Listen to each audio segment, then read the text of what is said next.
I had a bad feeling about my son and daughter-in-law, so I pretended to go on vacation. Before leaving, I hid a camera in my office. While I watched from a distance, the building janitor approached me. He grabbed my arm and murmured, "Watch at 7 p.m. That is when you will understand everything." When 7 p.m. arrived, I almost passed out from what appeared on the screen. 67 years old and carrying a company on your shoulders teaches you to read signs others miss. And that morning when I walked into my office in downtown Chicago, something was not right. The main door was locked, as always. But the lock had small new scratches, marks that were not there the previous Friday. I stopped in the hallway with the key still in my hand, looking at those fine lines on the chrome metal. They were not from normal use. They were the kind left by someone forcing an entry in a hurry. I entered slowly. The dawn light filtered through the blinds and drew lines on the mahogany desk I bought 30 years ago when Evans Logistics was just starting. Everything seemed to be in its place. My leather swivel chair, the black phone with button keys, the framed photos of my parents in front of the first cargo van we bought in 1978. But my gut was screaming. 40 years building a logistics company in the Midwest turns you into someone who notices details. And the details were wrong. The blue binder of contracts that I always left to the left of the monitor was now on the right. The pens in the holder were messy. The top drawer of my filing cabinet did not close completely, as if someone had opened it with force and shoved it back carelessly. I sat in my chair and opened the drawer calmly. The tax documents had been moved. The import folders that I always order by date had the months mixed up. June was before May, August before July. As if someone had looked for something in a hurry and put it back without thinking about the order. I took a deep breath. I checked the second drawer. The property deeds for the land in Florida and Michigan were out of the protective plastic folders. Someone had taken them out, reviewed them, and put them back carelessly. One of them had a bent corner.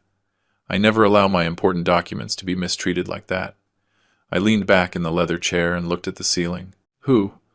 Only 5 people had keys to this office. Me, my secretary, Linda, who has worked with me for 20 years, the accountant, Mr. Henderson. A 72-year-old man who is more loyal than a guard dog. The operations manager, Steve, who has been moving trucks for me for 30 years, and my son, Richard, 38 years old, with a business degree. From UPenn. Married to Vanessa, a 32-year-old woman, beautiful, ambitious, always dressed as if she were going to a gala. I did not want to think about him, but the signs were there. The previous week, at Sunday dinner at my house in the suburbs, Richard had asked strange questions. "Dad, have you updated your will?" He said it while cutting a piece of steak as if it were the most normal question in the world. "Why do you ask that, son?" I replied, looking at him over my glass of sparkling water. "No, well, it is just that you are getting old, right? You should have everything in order just in case." Vanessa looked at him sideways and smiled a small, quick smile that disappeared when she noticed I was watching her. "Just in case, what?" I asked. "Well, you know, life is unpredictable. It would be good if someone helped you with the company finances, someone trustworthy. Someone like who? Well, I do not know, someone young, someone who understands modern business." Vanessa nodded as if she agreed with every word. "I understand my business perfectly, Richard." "Yes, Dad, I am not saying you do not, but... Well, you are already 67. It is not bad to think about delegating, about passing the torch to the new generation."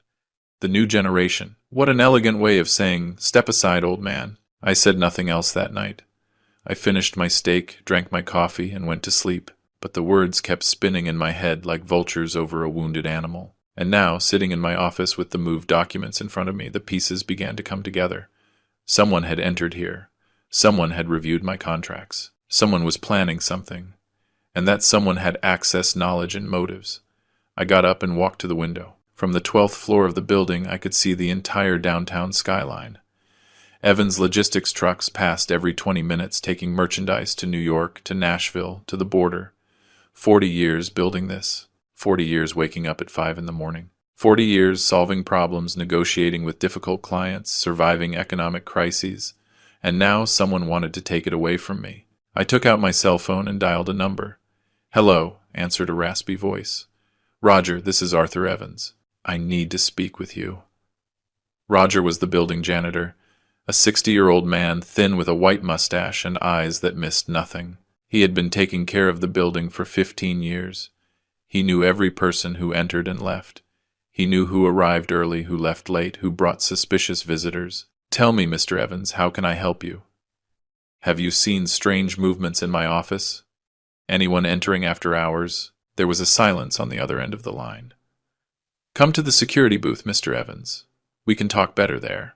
I went down the elevator and walked to the building entrance. Roger was sitting in his plastic chair drinking coffee from a thermos. He saw me arrive and pointed to a folding chair next to him. I sat down. Tell me, Roger. He took a sip of coffee and looked toward the parking lot. Your son has come 3 times in the last 2 weeks, always after 6 in the afternoon, always with his wife, always going straight up to your office. I felt a cold blow to my stomach. And what do they do there? I do not know, but they stay for about an hour, sometimes more, and 2 days ago I saw that a man I do not know went up with them. He was carrying a leather briefcase, wearing a tie like a lawyer or a notary. The world stopped for a second. A notary. Are you sure? Yes, Mr. Evans. I never forget a face, and that man is not from here. I had never seen him. I got up from the chair. My legs were trembling, but I maintained my composure. Thank you, Roger. Wait, Mr. Evans. I stopped. If you want to know what is happening, come tonight at 7 o'clock sharp. That is the time they always arrive. I will make sure you can see everything. I looked him in the eyes. They were tired eyes, but honest. I will see you at 7. I went back up to my office and locked the door. I sat in front of the computer and started thinking. If my son was plotting something, I needed proof. I could not confront him without evidence. He would deny everything. Vanessa would back him up, and I would look like a paranoid old man who distrusts his own family. I needed to see what was happening. I needed a camera. I opened my laptop and searched the internet. I found an electronics store on Main Street that sold small security cameras the size of a lighter. They could be hidden anywhere and transmitted live video to a cell phone or computer. I left the office, drove to the store, bought the camera, and returned. I hid it behind the accounting books on the bookshelf facing my desk. From that angle, the camera could record everything that happened in the office. I connected it to the building Wi-Fi and configured the application on my cell phone. Perfect. Now came the hard part. I had to make them believe I was leaving. I called Richard. Hello, Dad. Son, I am calling to tell you that I am going to Florida for a few days. I need to rest. These last months have been heavy. To Florida. When are you leaving? Tomorrow morning. I am flying out. I rented a house on the beach. I will be away for about a week. I heard a murmur on the other side. Vanessa speaking to him in a low voice. Ah, that is great, Dad. You need to rest. You are not up for so much work anymore. You are not up for so much work anymore.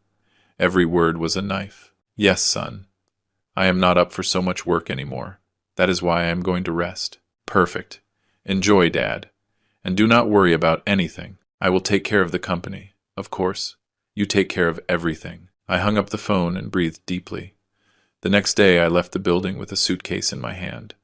Roger saw me pass and gave me a discreet nod. I returned the gesture. I got into my truck and drove to a hotel downtown 10 blocks from the building. I rented a room on the 8th floor with a view of my office. From there I could see the windows of the 12th floor. I settled into the room. I opened my laptop. I connected the camera application. The image appeared on the screen. My empty office, the desk, the chairs, the filing cabinets, everything in silence. I waited. The hours passed slowly. 3 in the afternoon, 4, 5, 6. At 6:30 I went down to the hotel lobby and walked to my office building. Roger saw me arrive and opened a side door that led to the service stairs. Go up to the 11th floor, Mr. Evans. There is a window that looks directly into your office. From there you can see everything. I went up the stairs. My heart was beating fast. I reached the 11th floor and walked down the empty hallway to the window Roger had indicated. From there I could perfectly see the windows of my office on the floor above. I took out my cell phone. I opened the camera app. 6:55 p.m. My hands were sweating. 6:58 p.m. I heard the elevator opening on the floor above. Footsteps. Voices. 7 p.m. The door to my office opened, and what I saw on my cell phone screen froze my blood. Richard entered first. Then Vanessa. And behind them a man in a gray suit with a leather briefcase. A notary or crooked lawyer. They sat in front of my desk. Richard opened the drawer where I keep the property deeds. He took them out. He put them on the desk. The lawyer opened his briefcase and took out several documents. He spread them on the table. Vanessa spoke. I could not hear what she was saying, but her gestures were clear. She pointed to the documents. She pointed to the contracts. She smiled. Richard nodded. The lawyer took out a pen, and then I saw something that broke my soul. Richard took one of the documents. He signed it, with my name, with my signature, forged. The lawyer checked the signature. He nodded. He stamped the document. Vanessa clapped. The three hugged. I stood paralyzed. My son, my own son. He was forging my signature. He was selling my company behind my back. My legs trembled. I leaned against the wall. The cell phone almost fell from my hands, but I did not look away from the screen, because I needed to see everything. I needed to know exactly what they were doing. The lawyer took out more documents. He put them in front of Richard. And then I heard something, not through the camera, but through the window. Vanessa was talking loudly, so loudly that her voice went through the glass. When we send him to the lake house, the process begins. When we send him to the lake house, when no, yes, when. As if it were already decided. As if I were a hindrance that had to be removed from the path. Richard laughed. A laugh I had never heard from him. Cold. Calculating. In 2 weeks this is ours. The lawyer closed his briefcase. The three left the office. I heard their footsteps moving away down the hall. The elevator opening. Closing. Silence. I stayed there in front of the window, holding my cell phone, watching the recording over and over again. My son. My blood. The boy I carried in my arms. The boy I took to play football on Sundays. The boy whose college tuition I paid. The boy I trained to one day take my place in the company. That boy now wanted to bury me alive. I went down the stairs slowly. Roger was waiting for me in the booth. "Did you see it, Mr. Evans?" I nodded. I could not speak. My throat had closed up. "I am very sorry," Roger said, "but it was important that you knew." "Thank you," I managed to say. I left the building and walked down Main Street aimlessly. The lights of the cars passed by me. People walked fast, hurried, living their lives. And I was there in the middle of it all with a broken heart and a burning mind. Because one thing was certain. If they wanted to play dirty, I was going to teach them how the game is really played. 40 years in business had taught me something Richard never learned. In this world, the youngest does not win. The one who wins is the one who knows how to wait, the one who plans, the one who strikes when the enemy lowers his guard. And I was going to strike hard. That night I did not sleep. I stayed in the hotel room, sitting on the edge of the bed, watching the recording over and over on my laptop. Every gesture of Richard, every smile of Vanessa, every movement of the lawyer, the forged signature, the property deeds for the land in Florida and Michigan spread out on my desk as if they were poker cards. Vanessa's words resonated in my head like church bells. When we send him to the lake house, the process begins. When? No. Yes. When? As if I were an old piece of furniture that had to be taken out of the house to make space. As if my 67 years of life, 40 of them building Evans Logistics, were worth nothing. I got up from the bed and walked to the window. From the 8th floor of the hotel, I could see the lights of Chicago extending like a golden sea to the horizon. Millions of people sleeping peacefully. Millions of families under the same roof, trusting each other. And me here hiding in a hotel, spying on my own son. What irony. I spent my whole life teaching him values, respect, honesty, hard work. I taught him that a man builds his destiny with his hands, not with lies. That a man's word is worth more than any signed contract. And what did he do with those lessons? He threw them in the trash, just like he was doing with me. I closed my eyes and took a deep breath. The pain was real, physical, as if someone had put a hand in my chest and was squeezing my heart. But along with the pain, something else was growing. Something cold, something hard. Rage. Not the explosive rage that makes you scream and break things. The other kind. The rage that makes you think, plan, act with precision. I sat in front of the laptop and opened a new document.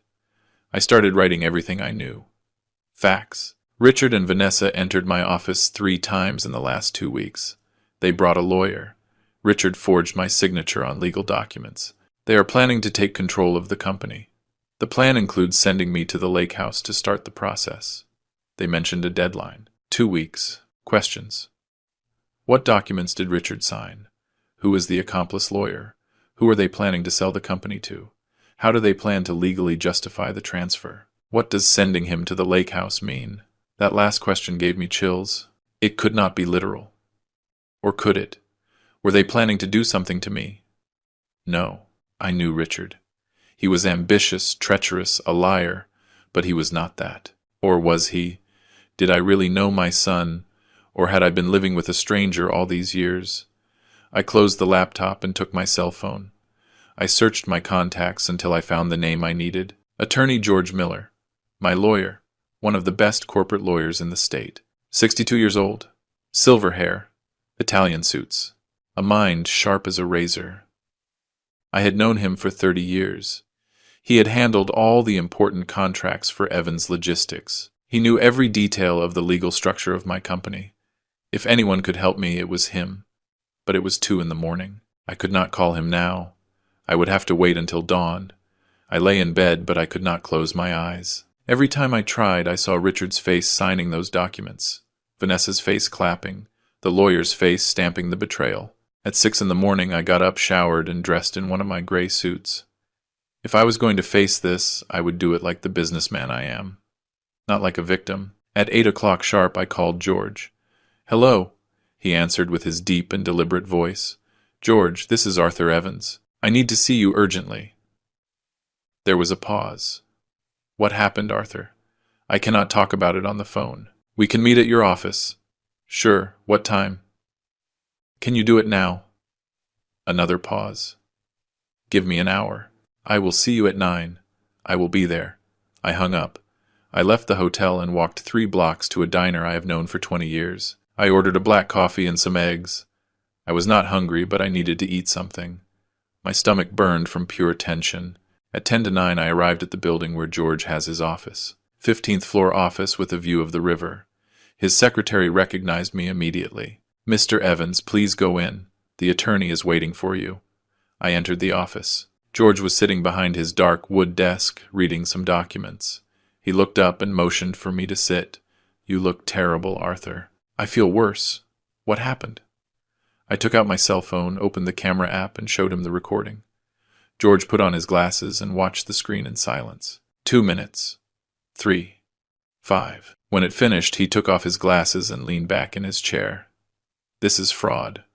Forgery of documents.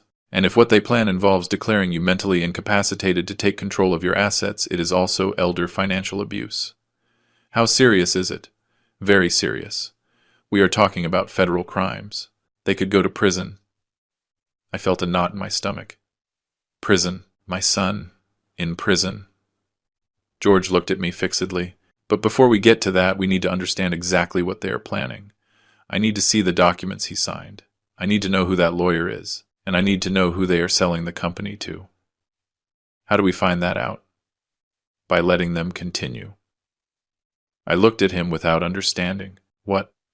"If you stop them now, they will deny everything. They will say you were confused, that you misinterpreted what you saw, that the recording shows nothing illegal, and without stronger evidence, it will be your word against theirs. But I have the recording. The recording shows that they entered your office and reviewed documents. That is not illegal. He has a key. Technically, he has the right to be there. The only thing we could prove is that he signed something, but without seeing what he signed, we cannot accuse him of forgery. So, what do I do?" George leaned forward. "You let them go ahead with their plan. But you get ahead. You block everything they can use against you. You secure your company. And when they make their final move, you catch them red-handed, with irrefutable proof. How? First, we are going to authenticate your signature at a legitimate notary public. We are going to put on record that any document signed after today without your physical presence is false. Can that be done? Not only can it be done, it must be done. It is a legal protection that any businessman with your level of assets should have. We are going to do it today. What else? Second, we are going to transfer the company to a trust. A legal trust where you are the sole beneficiary. That way, even if they forge your signature on sales documents, those documents will have no validity because the company will no longer be in your name. It will be in the trust. And won't that raise suspicions? Outwardly, nothing will change. The company will continue operating the same. The employees will notice nothing, but legally it will be armored. No one will be able to sell it, transfer it, or mortgage it without your physical and personal authorization before a notary. How long does it take to do that? If we start today 1 week, they mentioned 2 weeks. Perfect. That gives us time. And then you wait. You let them believe their plan is working, and when they make their final move, when they present the forged documents, when they try to close the sale, that is when you stop them. With all the evidence, before the authorities, before the district attorney, before a judge. I remained silent, processing everything. It was a solid plan, cold, calculated, exactly what I needed. Is there anything else? I said. What? Vanessa said something in the recording. When we send him to the lake house, the process begins. What does that mean? George frowned. Do you have property by the lake? A house in Michigan. I bought it 10 years ago for vacations. Is it in your name? Yes. Does Richard have access? He has keys. But the deed is in my name. George stood thinking. It is possible they are planning to make you sign a power of attorney while you are there. A remote place, far from your circle of trust, far from your lawyers. They take you, they make you sign documents, and when you return to Chicago, you are no longer the owner of anything. My stomach churned. And if I refuse to sign, then they will look for another way. They could forge more documents. They could try to declare you incapacitated. They could invent that you have mental health problems. With the right doctors and the right documents, it is possible. Is it that easy to take everything from someone? If the victim does not protect themselves, yes. That is why it is important that we act fast. I got up from the chair. Let's start today. George nodded. Give me 2 hours to prepare the documents. At 11, I will see you at Notary Public number 7. It is a notary I know well. The notary is completely trustworthy. I left his office and went down to the street. The morning sun hit the asphalt hard. The city kept moving. Cars, trucks, people walking fast with their cell phones in hand, all living their normal lives. And I was here in the middle of a war I never asked for, walking aimlessly for a few minutes. I needed to clear my mind. I needed to think. How had I reached this point? At what moment did I lose my son? Was it when I put him in business school? Was it when he met Vanessa? Was it when I started giving him responsibilities in the company? Or was it before? Was it when his mother died 10 years ago and I locked myself in work so as not to face the pain? Was it when I stopped asking him how he was and only asked him how the company numbers were? Was it when I turned him into an employee and stopped treating him like my son? The questions burned me, but the answers did not matter. What mattered was the present. And in the present, Richard had chosen his path, and I had to choose mine. At 11 o'clock sharp, I arrived at Notary Public number 7. George was already there with a folder full of documents. The notary was a 50-year-old man, thin with glasses and a brown suit. Mr. Evans, it is a pleasure, he told me, extending his hand. The pleasure is mine. We sat in his private office. George spread the documents on the desk. Mr. Evans, these are signature authentication documents. What we are going to do is simple. You are going to sign these papers in my presence, in the presence of the notary, and in the presence of 2 witnesses. We are going to record your official signature, and we are going to declare that any document signed outside of this procedure without your verified physical presence will be considered false. Perfect. I signed every document. The notary stamped every page. The witnesses signed too. Everything was recorded. Ready, said the notary. From this moment on, if someone presents documents with your signature and you were not present to sign them, those documents are legally void. And if they already signed something with my forged signature, those documents will also be void, and the person who presented them will face criminal charges. I nodded. First step completed. Now for the trust, said George. We spent the next 4 hours at the notary preparing the documents to transfer Evans Logistics to a private trust. It was a complex process, but necessary. At the end of the day, the company was protected, legally armored. No one could touch it without my physical and personal authorization. I left the notary at 5 in the afternoon, exhausted but relieved. George walked with me to the parking lot. What is next? I asked him. Now you wait. Keep the recorder active in your office. Let them move.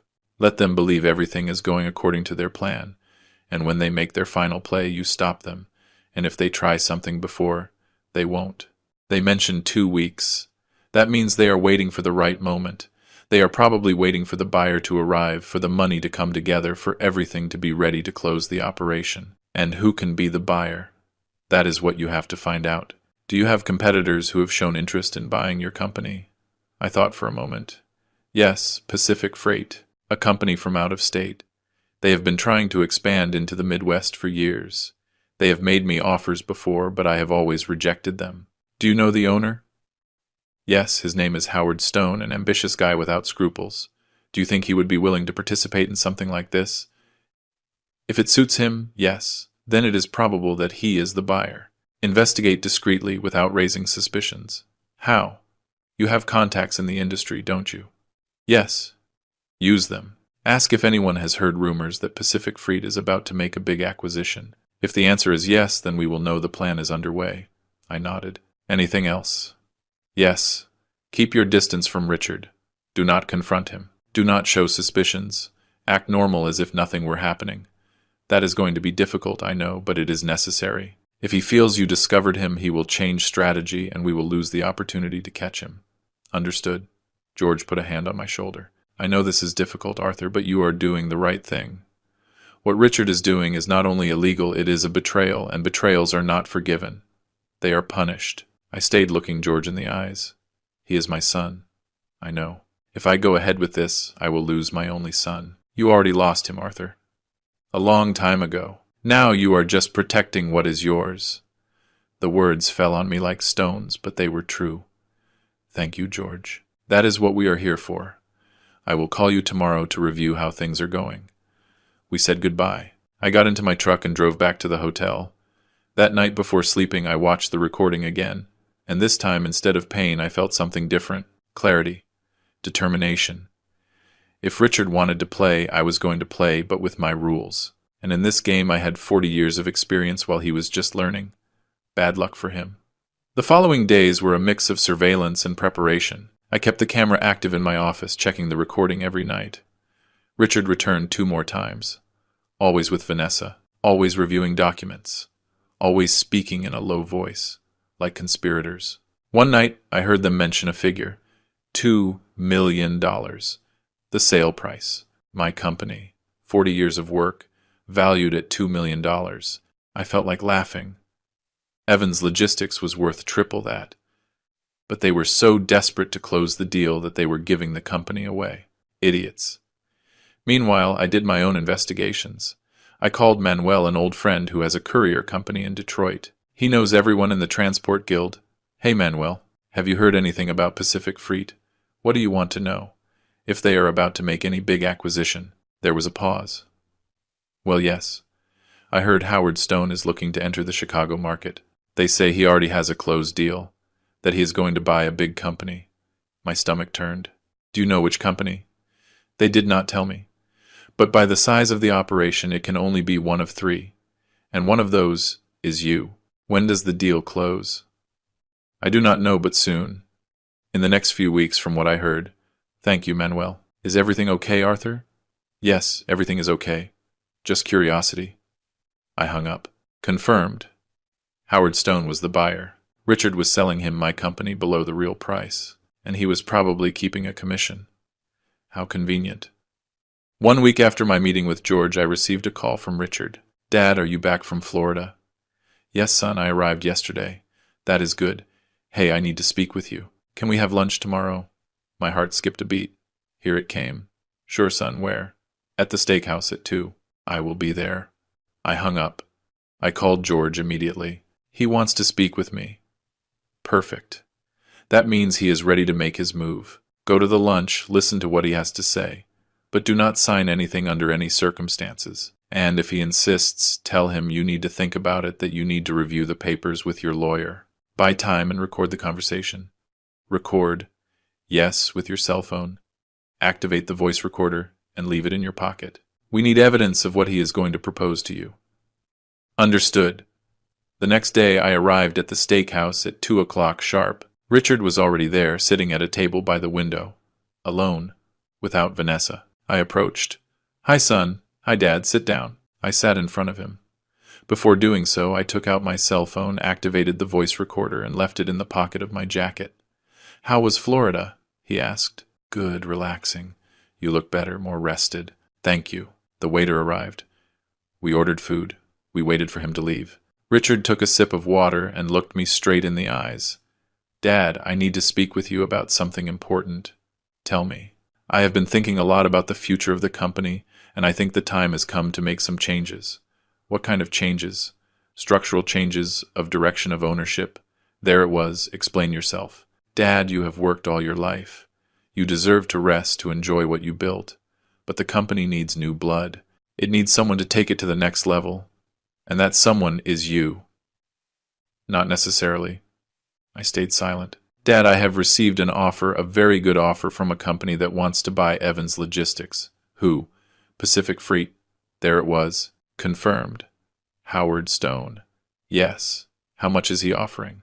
$2 million. I tried to keep my face neutral. That is less than the company is worth. I know, but it is a fair offer considering the current state of the market. Lie. The transport market was in one of its best moments. And why didn't you consult me before receiving that offer? Richard shifted uncomfortably in his chair. Because I knew you would say no. Because you are stubborn, Dad. Because you do not want to let go of the company, even though you no longer have the energy to manage it. Every word was an insult. But I kept calm. And what happens with the employees? With the families that depend on Evans Logistics? Howard promised to keep everyone. No one loses their job. Another lie. I knew Howard. The first thing he would do would be to fire 50% of the staff to cut costs. And what do you gain from this? Richard blinked. What do you gain from this sale? Nothing, Dad. I just want the best for you. Liar. Richard, if I sell the company, where does the money go? Well, to you. And then, well, someday when you are no longer here, it will pass to me. And what if I do not want to sell? Richard's face changed. The kind mask cracked for a second, and I saw what was underneath. Coldness. Dad, I am not asking for your permission. I am telling you what is going to happen. The air froze between us. How was that? I already signed the papers. The sale is done. I just need you to sign the final transfer. I felt the floor moving beneath me, but I maintained my composure. You signed in my name. I signed as the legal representative of the company. You are not the legal representative. I have power of attorney. I have not given you any power of attorney. Richard took an envelope from his briefcase and put it on the table. Yes, you did. 2 weeks ago, when you were in Florida, you sent it by mail. I opened the envelope. Inside was a notarized document with my forged signature, granting Richard total power over my assets. I stared at him. This is fake.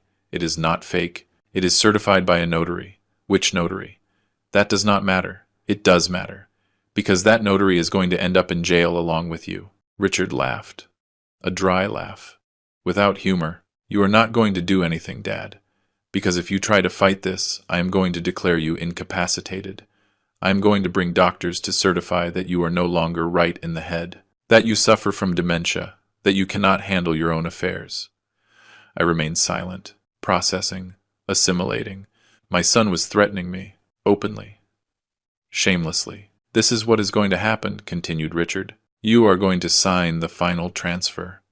You are going to accept the money from the sale, and you are going to retire quietly to your house in Michigan. You are going to live comfortably the rest of your life, and no one has to get hurt.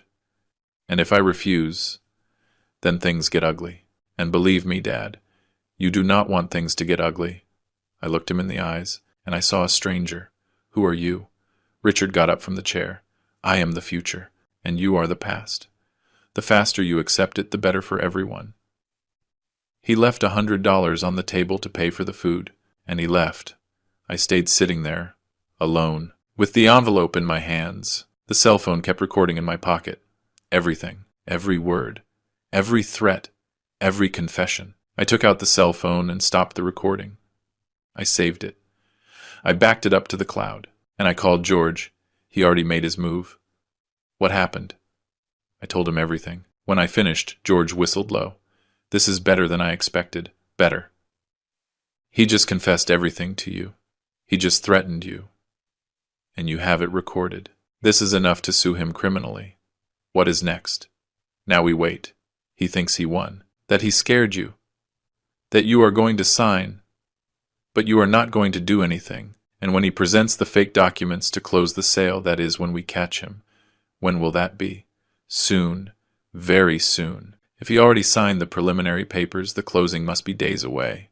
And meanwhile, You prepare yourself. Because when this explodes, it is going to explode hard. I hung up. I stayed sitting in the restaurant looking out the window. People walked by. Cars. Life. And me here in the center of a storm. But this time I controlled the wind. The next 3 days were the longest of my life. Every hour felt like an eternity. Every minute dragging like a funeral procession. I stayed at the hotel watching the camera in my office, waiting for Richard's next movement. George called me twice a day to check progress. Anything new? Nothing yet. Have patience. They are waiting for the perfect moment. But patience was never my strength. 40 years building a business taught me to act, not to wait. However, this time I had no choice. I had to let Richard sink himself. The afternoon of the third day, something changed. I was checking the camera when I saw Richard enter my office. This time he did not come alone. He came with Vanessa, with the accomplice lawyer, and with a man I recognized immediately. Howard Stone, the owner of Pacific Freight. A 50-year-old man, fat with a thick mustache and gold rings on both hands. The kind of man who smells of dirty money from afar. They sat around my desk, as if it were theirs. The lawyer extended documents on the table. Howard reviewed them carefully. Richard pointed to specific parts, explaining something I could not hear from the camera. Vanessa smiled, that smile that gave me nausea. My cell phone vibrated. A message from George. Are you seeing this?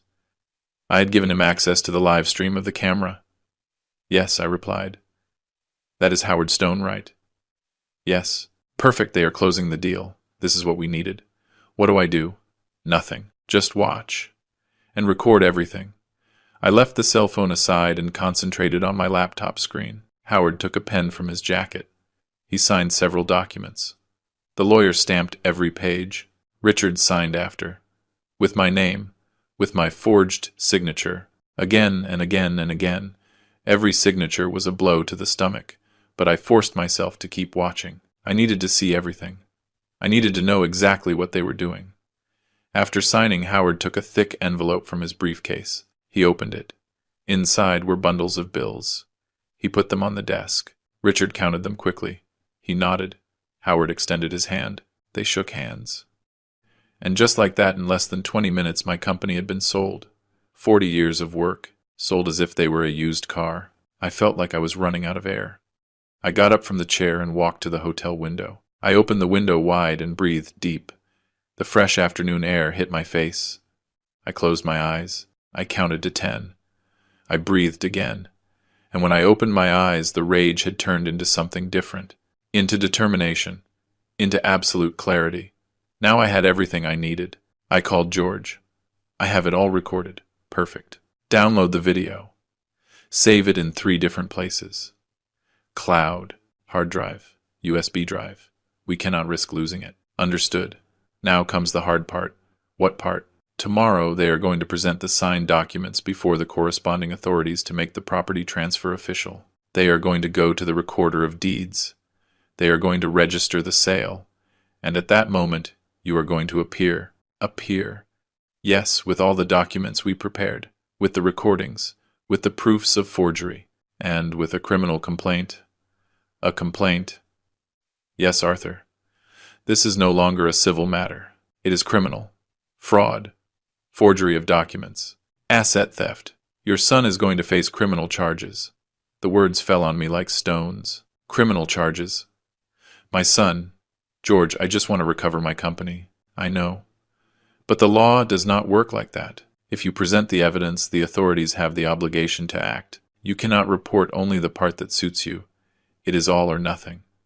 Does that mean Richard is going to go to prison? Possibly. Depends on the judge, depends on the prosecution. But yes, it is a real possibility. I remained silent. Processing. Arthur, I know this is difficult, but you have to understand something. What Richard did is not a mistake. It is not a bad decision. It is a crime. A serious crime. And if you let it pass, you do not just lose your company. You are telling him that he can do whatever he wants without consequences. He is my son, and he chose to betray you. He made that decision. Not you. I breathed deep. What do I have to do? Tomorrow at 9 in the morning, show up at my office. We are going to go together to the district attorney to file the complaint. Then we go to the recorder's office. And when Richard arrives there with his fake documents, the police will be waiting for him. And Howard Stone. Him too.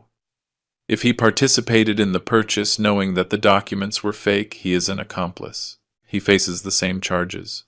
And the lawyer, that one is going to lose his license and probably face charges too. Notarizing fake documents is a serious offense. And Vanessa, if she participated actively in the fraud, she also faces consequences. I felt a huge weight on my shoulders. George, this is going to destroy my family. Your family is already destroyed, Arthur. Richard took care of that. He was right. I knew it, but it hurt to hear it. I see you tomorrow at 9. I will be there. I hung up. I sat on the edge of the bed. The hotel room suddenly felt small, suffocating. I got up and went out to walk. I went down to the street and walked aimlessly through downtown Chicago. The lights of the businesses illuminated the sidewalks. Street vendors shouted their products: hot dogs, pizza, pretzels. Life followed its normal course, and I here in the middle of a nightmare. I reached the plaza. It was full of people, tourists, families, children running. I sat on a bench in front of the fountain, and for the first time in 3 days, I let the emotions catch up with me. I did not cry. I did not scream, but I felt the full weight of what I was about to do. Tomorrow my son was going to be arrested. Because of me. Well, no. Because of him. He made the decisions. He forged the documents. He sold my company behind my back. I was just protecting what was mine. But still, he was my son. The boy I carried in my arms when he was born. The boy I taught to ride a bicycle. The boy who cried in my arms when his mother died. At what moment did that boy become this? At what moment did I lose the ability to see him? At what moment did he stop being my son and become my enemy? The questions had no answer. Or maybe yes. Maybe the answer was simple. I never lost him. Simply I never had him. Maybe he was always like this. Maybe I was just seeing him clearly for the first time. I stayed sitting on that bench until it got dark, until the streetlights turned on, until the plaza emptied. And then I got up. I walked back to the hotel. I went up to my room. I showered. I went to bed. And for the first time in days, I slept. It was not a peaceful sleep, but it was enough. At 8 in the morning the next day, I got up. I dressed in my best gray suit, and I left the hotel. I drove to George's office. He was already waiting for me at the building entrance, with a black leather briefcase in his hand. "Good morning, Arthur." "Good morning." "Ready?" I nodded. "Let's go." We got into his car, a black BMW, and we drove toward the district attorney's office. The traffic was heavy. Chicago at rush hour. But eventually we arrived. George parked, and we walked toward the entrance. We passed security.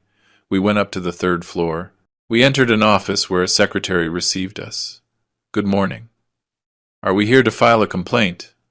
"Of course." "Sit down, please. The DA will attend to you in a moment." We sat on some uncomfortable plastic chairs. We waited 15 minutes. Finally, a man of about 45 with a white shirt and blue tie came out of an office. "Attorney Miller." "Yes, sir. Come in, please." We entered his office. We sat in front of his desk. "How can I help you?"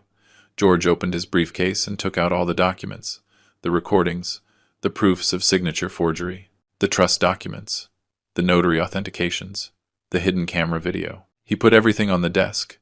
"Sir, we are here to report asset fraud and forgery of documents. My client, Mr. Arthur Evans, is the owner of Evans Logistics, a logistics company valued at more than $6 million. His son, Richard Evans, forged his signature on multiple documents to sell the company without his consent to a third party, Mr. Howard Stone, owner of Pacific Freight." The DA opened his eyes with surprise. "Do you have proof?" "All you need." George showed him the video. The DA watched it completely in silence. When it finished, he leaned back in his chair. "This is serious. We know. Where is the son now? We believe that in the next few hours he will present himself at the Recorder of Deeds to register the sale. That is where we plan to intercept him." The DA nodded. "I am going to issue an immediate arrest warrant, and I am going to send agents to the Recorder's office. If he shows up there, they will detain him." "Perfect. Mr. Evans, are you sure you want to proceed with this? It is your son." I looked him straight in the eyes. "I am sure." The DA nodded. Understood. I am going to open the investigation file immediately. I ask you to leave all the evidence here and to be available to testify when necessary. Of course. We left the DA's office an hour later. Everything was in motion. There was no turning back. Now what? I asked George while we walked to his car. Now we go to the recorder's office. And we wait. We drove to the county recorder's building, a gray 3-story building in the city center. We arrived at 11 in the morning. We parked on the street with a view of the main entrance. How long are we going to wait? I asked. The time that is necessary. We waited an hour. 2. At 1 in the afternoon, George went out to buy sandwiches and sodas. We ate in the car. We kept waiting. At 2:30, my cell phone vibrated. A message from an unknown number. Dad, I know what you are doing. Do not make a mistake you are going to regret. It was Richard. How did he know? I showed the message to George. Someone warned him. Maybe the lawyer. Maybe someone at the registry. It does not matter. Let him know that does not change anything.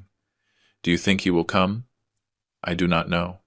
But if he does not come today, he will come tomorrow. Or the day after. Eventually he has to register the sale. Without that registration, the transfer is not legal. Another message arrived. We can fix this. Let's talk you and me without lawyers. I did not respond. George looked at me. Do not answer him. Do not give him information. Let him get desperate. I put the cell phone away. We kept waiting. At 3:15, a silver car parked in front of the building. Richard got out of the driver's seat. Vanessa got out of the passenger seat. The lawyer got out of the back seat. The 3 walked toward the building entrance. There they are, I said. George dialed a number on his cell phone. Sir, they arrived. They are entering the building. He hung up. The agents are already inside, waiting. My heart was beating so hard I could feel it in my temples. Richard, Vanessa, and the lawyer entered the building. 5 minutes passed. 10, 15, and then the doors of the registry burst open.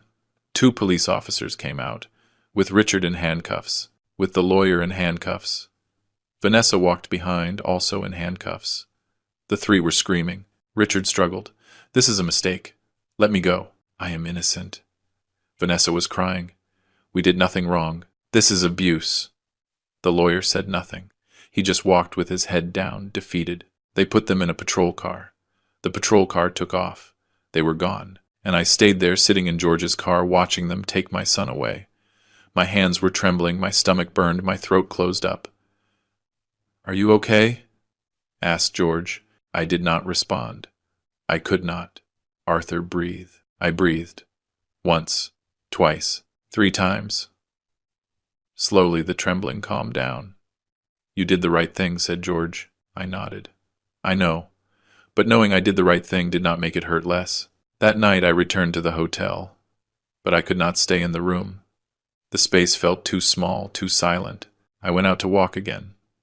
This time I went toward the lakefront park, a place where I used to take Richard when he was a child. We sat on the benches by the lake. We ate ice cream. We watched the ducks swim. He asked me things. Dad, why is the sky blue? Dad, do ducks feel cold in the water? Dad, will you always be here? Always. That is what I promised him, that I was always going to be there for him. And I kept that promise. Until today. Today I was the one who sent him to jail. I sat on the same bench where we used to sit. The park was almost empty. Only some night joggers. Some couples walking. The lake was still. The ducks slept on the shore. I took out my cell phone. There were several messages. One from George. I already spoke with the DA. Richard was detained at the central booking. Tomorrow they present him before the judge. The bail is going to be high. He probably cannot pay it. He is going to stay in custody until the trial. Another message. From an unknown number. I hope you are happy. You destroyed your own family. Vanessa. I deleted the message. Another one. Mr. Evans, I saw the news. If you need anything, I am here. Roger. I smiled sadly.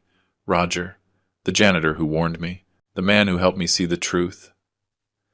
Thank you, Roger. I appreciate it very much. I put the cell phone away. And I stayed there sitting, watching the water, thinking about everything that had happened, about how I had reached this point, at what moment my life became this. An hour later I got up. I walked back to the hotel. I went up to my room. I went to bed. And this time sleep did not come. I stayed awake all night, staring at the ceiling, thinking, remembering, regretting, but also feeling something strange. Relief. Because finally, after weeks of uncertainty, of pain, of betrayal, finally I knew the truth. Finally I had acted. Finally I had protected what was mine. And even though the price was high, even though I lost my son in the process, at least I recovered my dignity. The next morning George called me early. "The hearing is at 10. Do you want to be present?" I thought for a moment. "No. Are you sure?" "Yes. I do not want to see him." "Not yet." "Understood. I will be there. I will call you when it finishes." "Thank you, George." I spent the morning at the hotel, watching the news, drinking coffee, waiting. At noon, George called. "It is over." "What happened?" "The judge ordered pretrial detention.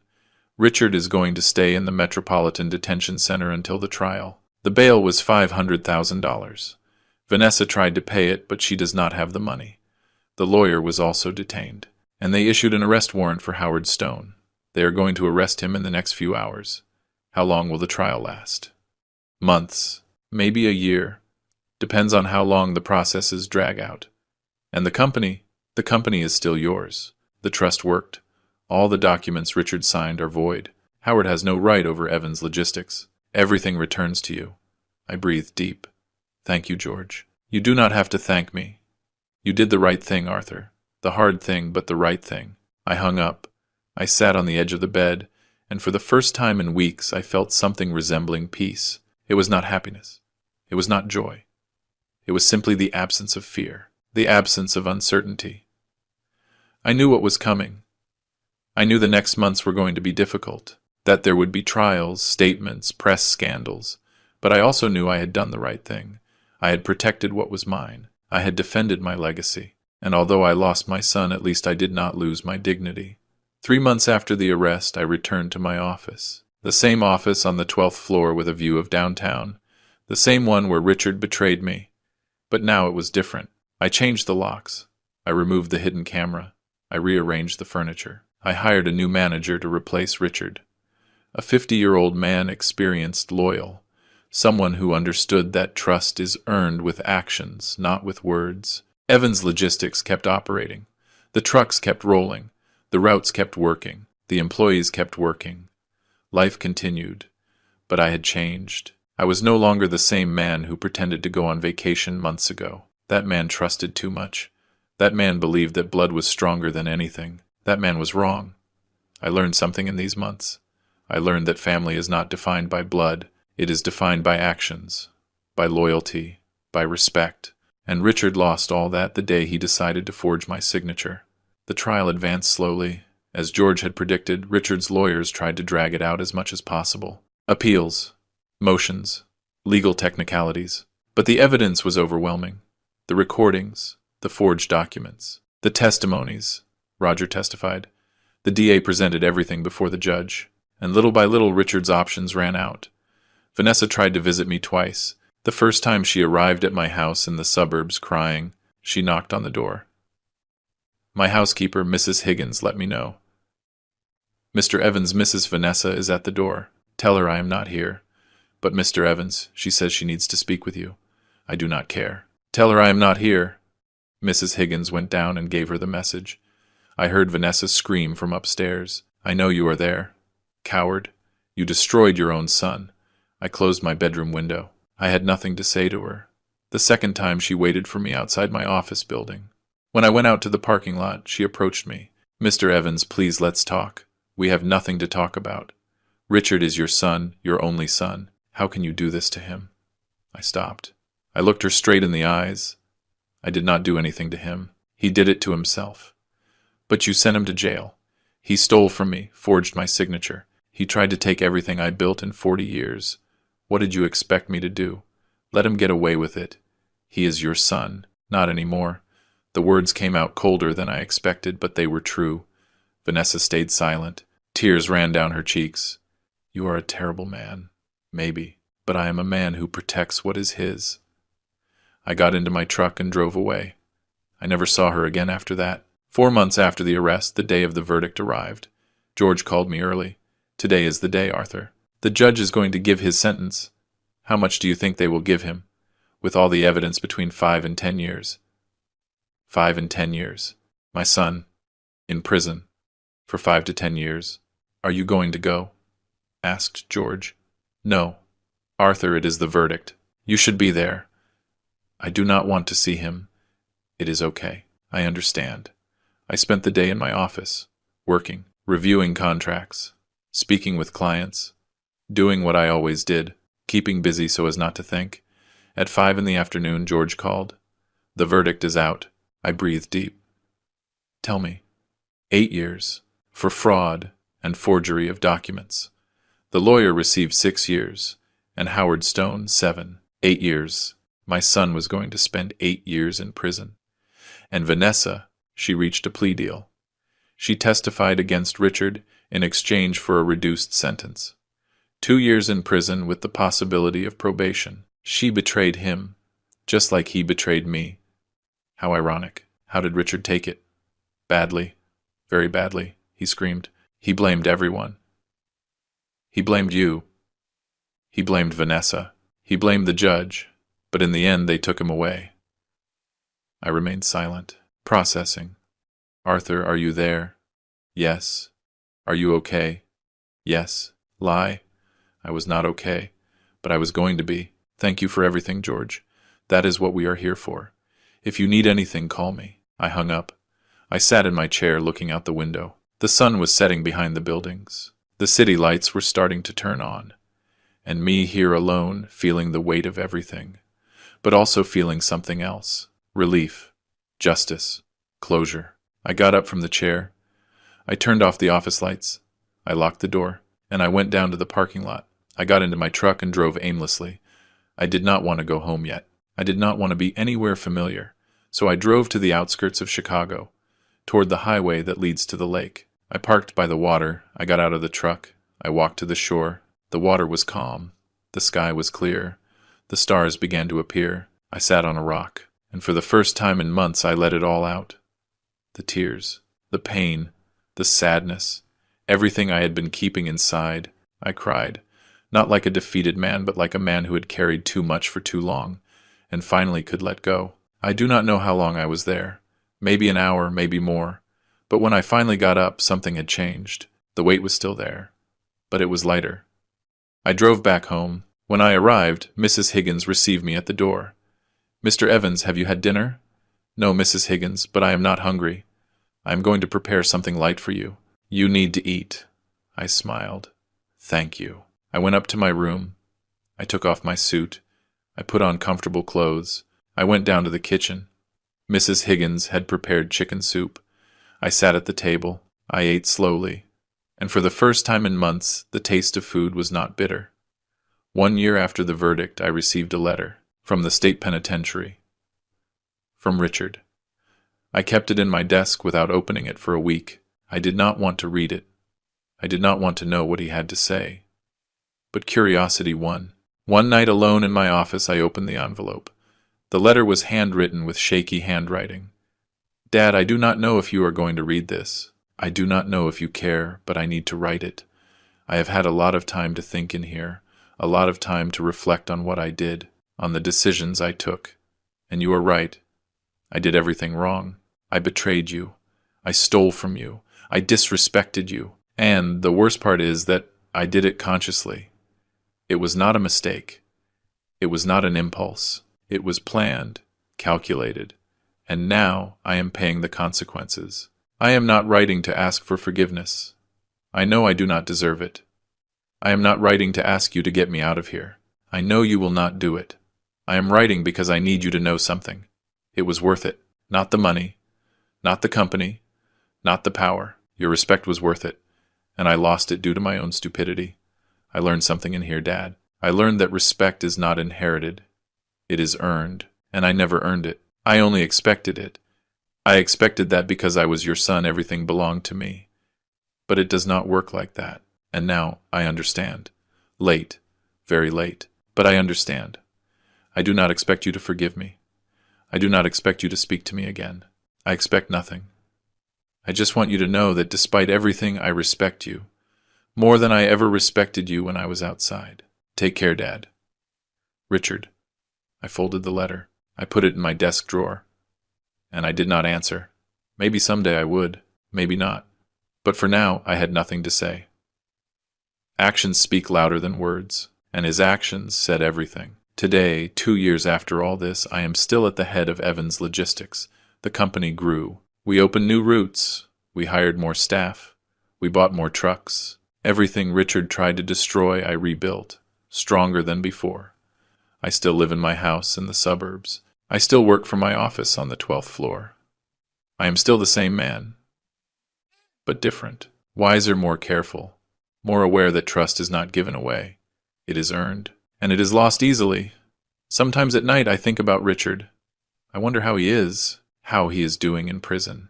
If he really learned something, or if he only wrote that letter to manipulate me one more time. I do not know, and maybe I will never know. But what I do know is this: I did the right thing.